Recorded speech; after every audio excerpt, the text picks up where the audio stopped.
에베소서는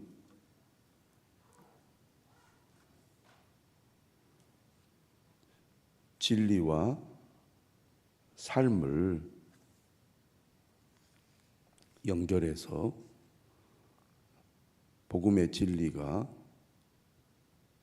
분명하듯이 복음을 따르는 그리스도인의 삶도 분명하다고 말씀하고 있습니다.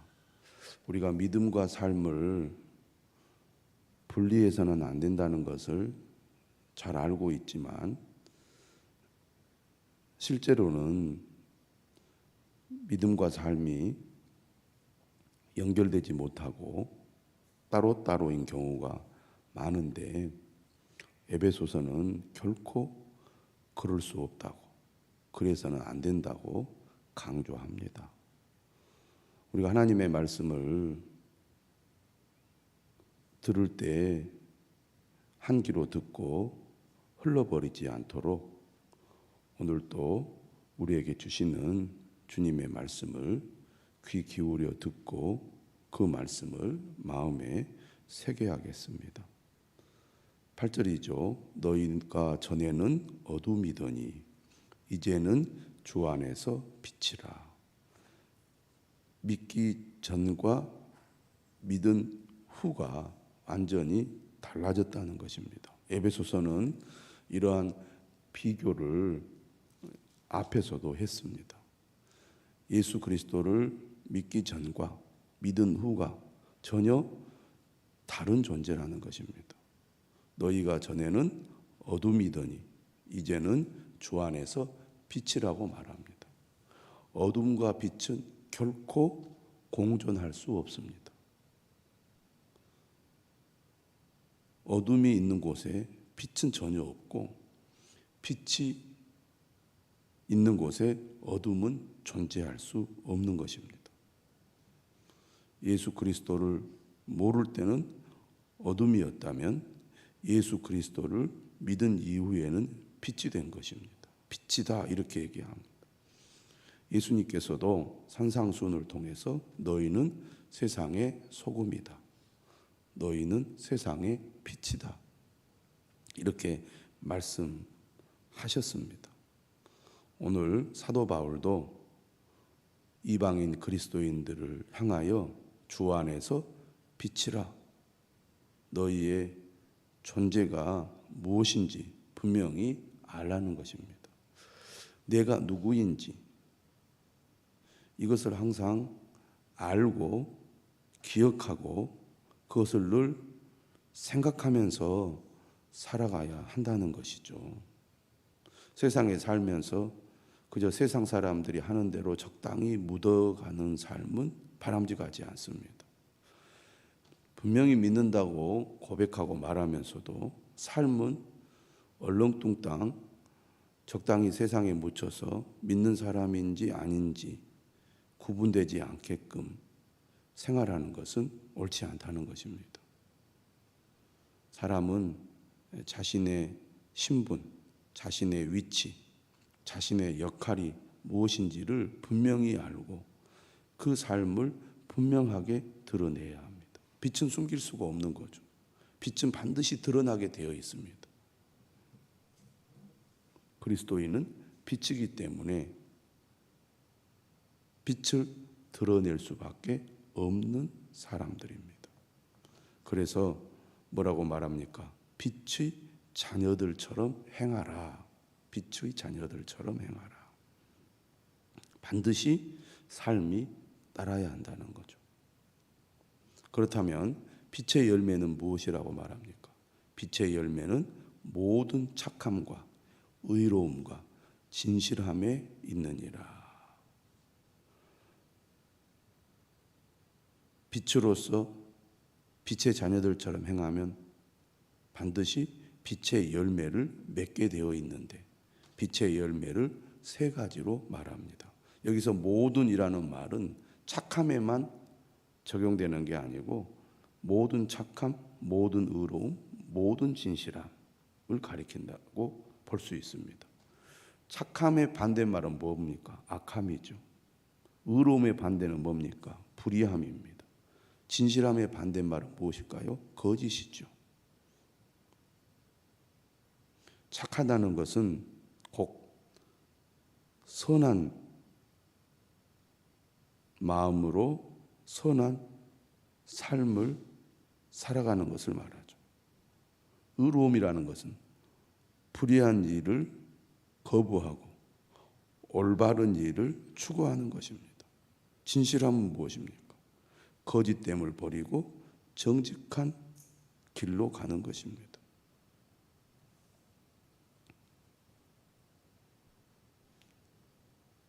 모든 착함과 모든 의로움과 모든 진실함은 주를 기쁘시게 하는 것입니다. 우리가 살아가다 보면 더러운 것에 오염될 수 있고 또 그러한 감정에 휩쓸려서 나도 모르게 악함과 불의함과 거짓됨을 따라서 행동할 수가 있습니다. 그렇기 때문에 지금 내가 생각하고 내가 하려고 하는 것이 또는 내가 하고 있는 것이 주님을 기쁘시게 하는 일인지 주님을 기쁘시게 할 수 있는 일인지를 늘 생각해야 됩니다. 여기서 시험하여 보라는 말은 분별하다 또 조사하다 그런 뜻입니다. 우리는 그저 감정에 휩쓸려서 분위기에 휩쓸려서 또는 다른 사람들이 그렇게 한다고 아무 생각 없이 즉흥적으로 또는 감정적으로 반응하고 행동을 해서는 안 되겠습니다. 내가 지금 생각하는 것이 주님이 기뻐할 만한 일인가? 내가 행동하려는 것이 주님을 기쁘시게 하는 일인가를 생각해야 돼요. 그런데 우리가 감정에 휩싸여 있거나 또 세상의 이런 이 흐름을 따라가다 보면 또는 내 안에 어떤 욕심, 거짓된 마음, 불의한 마음이 내 마음을 지배하게 되면 그런 생각이 마비되기가 쉽습니다. 그래서 주를 기쁘시게 할 것이 무엇인가 시험하여 보라. 그렇게 얘기합니다. 지금 우리가 5장 8절의 말씀을 보고 있는데 4장에 구체적인 말씀들이 많이 있었습니다. 옛사람을 벗어버리고 새사람을 입으라고 말하면서 25절에 보면 거짓을 버리고 각각 그 이웃과 더불어 참된 것을 말하라. 이는 우리가 서로 지체가 됨이라. 이렇게 말씀하고 있고 26절에도 분을 내어도 죄를 짓지 말며 해가 지도록 분을 품지 말고 마귀에게 틈을 주지 말라. 우리가 주님을 믿는다고 하면서도 세상 사람들보다 못하다는 소리를 들을 때가 많습니다.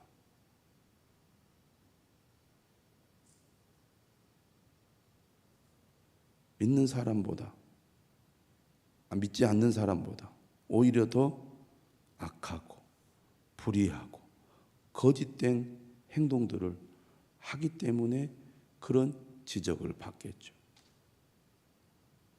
29절에도 말하죠. 4장 29절에도 무릇 더러운 말은 너희 입 밖에도 내지 말고 오직 덕을 세우는데 소용되는 대로 선한 말을 하여 듣는 자들에게 은혜를 끼치게 하라. 행동하는 것이나 또 감정을 잘 관리하는 것이나 말하는 것이 세상 사람들과 달라야 한다는 것입니다.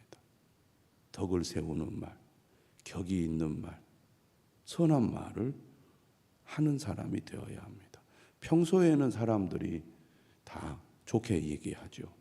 그러나 감정이 격하거나 뭔가 상황이 좋지 않으면 그 속에 있는 것들이 드러나서 더러운 말을 하고 악한 말을 하고 남을 비난하고 또 감정을 터뜨리고 그렇게 되지 않습니까? 31절은 말합니다. 너희는 모든 악독과 노함과 분냄과 떠드는 것과 비방하는 것을 모든 악의와 함께 버리라 그랬어요. 그런 생각이 들 때가 있죠. 그러나 그것이 주님의 뜻이 아님을 알기 때문에 버리라는 겁니다.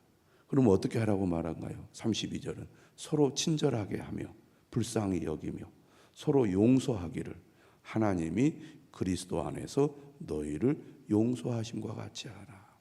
안 믿는 사람들은 서로 싸워도 같이 술 한잔 먹고 털털 털어버리고 우리 화해합시다. 우리 사이좋게 지냅시다. 내가 잘못했습니다. 아니요, 괜찮아요. 이렇게 풀어가는데 믿는 사람들은 끝까지 마음에 악한 마음, 서운한 마음, 상대방에 대한 부정적인 마음을 버리지 않고 대면하고 원수처럼 그렇게 남남이 되어가지고 오랫동안 풀지 않는 그런 경우들이 많이 있습니다. 왜 그럴까요? 주를 기쁘시게 할 것이 무엇인가 시험하여 보지 않기 때문에 그런 겁니다. 누구나 그런 상황에 처할 수 있고 그런 문제 가운데 있을 수 있습니다.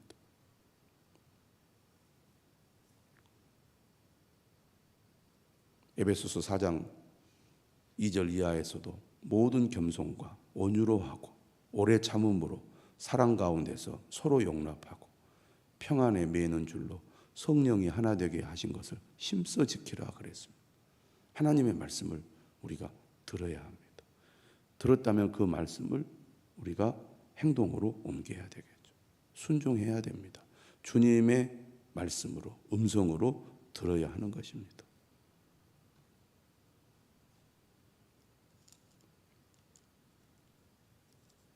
(11절은) 오늘 본문은 말합니다. 너희는 열매 없는 어둠의 일에 참여하지 말고 도리어 책망하라.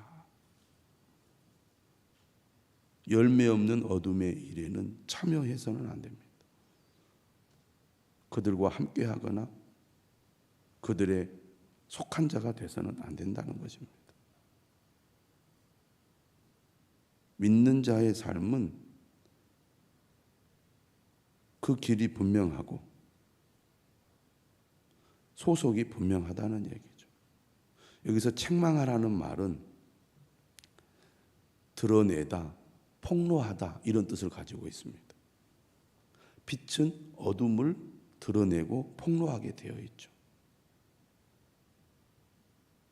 어둠 가운데 같이 있으면요 구분이 되지 않은데 빛의 길로 가고 빛 가운데 행하면 어둠은 드러나고 폭로될 수밖에 없습니다. 우리가 믿음의 길, 다시 말하면 모든 착함과 의로움과 진실함을 따르게 되면 그렇지 않는 사람들의 삶이 드러나고 폭로될 수밖에 없습니다. 그런데 실제로는 공동체 안에 이방인 그리스도인들이 과거에 행했던 삶의 그 어두운 행태들이 여전히 남아있거나 또 다시 그러한 행동을 하는 사람들이 있었던 것 같습니다. 우리가 은혜를 받으면 변하고 달라진다고 말하지만 우리가 육을 가지고 사는 삶을 사는 한 늘 유혹을 받고 다시 과거로 회귀하고 믿음 없는 그때로 돌아가려는 그 모습을 보이기 때문에 언제든지 이럴 수가 있습니다. 또 그것이 또 실제로 우리의 삶에서 나타나는 모습이기도 하죠. 주 안에서 빛이지만 현실에서는 어둠 가운데 행하는 것이 우리의 현실이기도 한다는 것입니다. 그런데 결코 그 상태로 방치하거나 내버려 두거나 거기에 머물러 있어서는 안 된다는 얘기죠. 그들이 은밀히 행하는 것들은 말하기도 부끄러운 것들이라. 은혜를 받을수록 말씀을 알수록 은밀히 행하는 것, 다시 말하면 어둠의 일에 참여하는 것이 얼마나 부끄러운 것인지 깨닫게 되는 거죠. 말씀이 가까우면 그것이 눈에 드러나고 깨달아지지만 말씀이 멀어지면 부끄러움도 잊어버리게 됩니다. 그러나 책망을 받는 모든 것은 빛으로 말미암아 드러나나니 드러나는 것마다 빛이니라. 그렇기 때문에 우리가 주님의 말씀을 늘 가까이 하는 것이 중요하고요. 은혜 받은 성도들이 빛의 삶을 통하여 어둠을 드러내는 것이 필요합니다. 그것은 구체적으로 어둠 가운데 있는 사람들을 책망하여 그들이 그러한 삶에서 벗어나도록 돕는 일이기도 합니다. 믿음에 반대되는 길로 가고 있는데 그거를 내버려 둘 수는 없는 거죠. 내가 빛의 역할을 하면서 빛의 삶을 드러내면서 그렇지 않는 사람들에게 그 길에서 빠져나오도록 그 길을 버리고 빛의 길로 가도록 인도하고 또 경계하고 책망하고 또 격려하는 일을 해야 된다는 것입니다. 그러니까 진정으로 빛의 삶을 살아가는 사람은 스스로 빛의 길로 갈 뿐만 아니라 빛 안에 거할 뿐만 아니라 다른 사람들도 어둠에 머무르지 않고 빛의 삶으로 나아가도록 돕는 삶을 살아간다고 하겠습니다. 그러므로 이르시기를 잠자는 자여 깨어서 죽은 자들 가운데서 일어나라. 그리스도께서 너에게 비추이시리라 하셨느니라. 촉구하는 말씀이고 격려하는 말씀입니다. 잠자는 자여 깨어서 죽은 자들 가운데서 일어나라. 그리스도께서 너에게 비추이시리라. 주님의 음성을 들어야 합니다. 그리고 주님 앞으로 가까이 나아가야 합니다.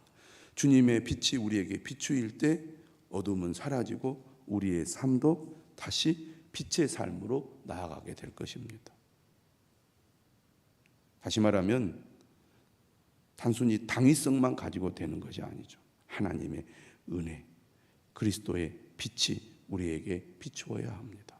그래서 말씀 앞에 가까이 나아가 주님의 빛이 우리를 온전히 비추도록, 그리하여 우리 안에 있는 어둠이 사라지고 우리의 마음과 우리의 생각과 우리의 삶이 빛으로 변화되도록 해야 될 것입니다. 잠자고 있다면, 영적으로 잠자고 있다면 오늘 이 주님의 음성을 들으시기를 바랍니다.